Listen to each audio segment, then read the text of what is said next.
Aranyakanda, one की कथा और सीता हरण। राम, सीता और लक्ष्मण वन वन घूमते हुए शियों के आश्रमों में जाते। जहां भी राक्षस शियों को सताते, राम उनका वध कर धर्म की रक्षा करते। धीरे धीरे वे पंचवटी पहुंचे, जो गोदावरी नदी के किनारे एक सुंदर वन था। वहां उन्होंने एक छोटी सी कुटिया बनाकर रहने लगे। सीता रोज फूल तोड़ती, नदी से जल लाती और लक्ष्मण सेवा करते। तीनों बहुत सुख से रहते थे। शूर्पणखा का प्रसंग।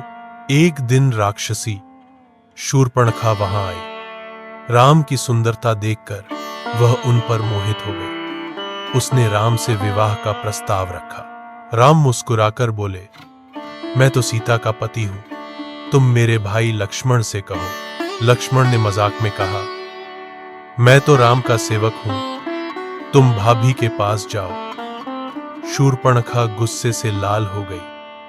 वह सीता पर हमला करने दौड़ी। लक्ष्मण ने क्रोध में उसकी नाक कान काट दी। शूर्पणखा रोती चिल्लाती अपने भाई रावण के पास पहुंची। उसने सब घटना सुनाई और सीता की सुंदरता का वर्णन किया। रावण के मन में सीता को पाने की लालसा जागी। स्वर्ण मृग और सीता हरण। रावण ने अपने मामा मारीच की सहायता ली। मारीच ने एक सुनहरे हिरण का रूप धारण किया और पंचवटी के पास आया। सीता ने वह हिरण देखा और राम से बोली, प्रभु, कितना सुंदर हिरण है, इसे मेरे लिए पकड़ दीजिए। राम हिरण को पकड़ने चले गए। जाते समय उन्होंने लक्ष्मण से कहा, सीता की रक्षा करना। कुछ देर बाद राम की आवाज आई, हाय लक्ष्मण, बचाओ। असल में वह मारीच की चाल थी। सीता चिंतित हो गईं और लक्ष्मण से बोली, तुम तुरंत जाओ, भाई राम संकट में है। लक्ष्मण ने बहुत समझाया, पर सीता ने उन्हें जाने पर मजबूर कर दिया। इसी अवसर का लाभ उठाकर रावण एक साधु के वेश में आया। उसने भीख मांगी और जैसे ही सीता ने रेखा पार की, रावण अपने असली रूप में आ गया। उसने सीता का हरण किया और पुष्पक विमान में बैठाकर लंका ले गया।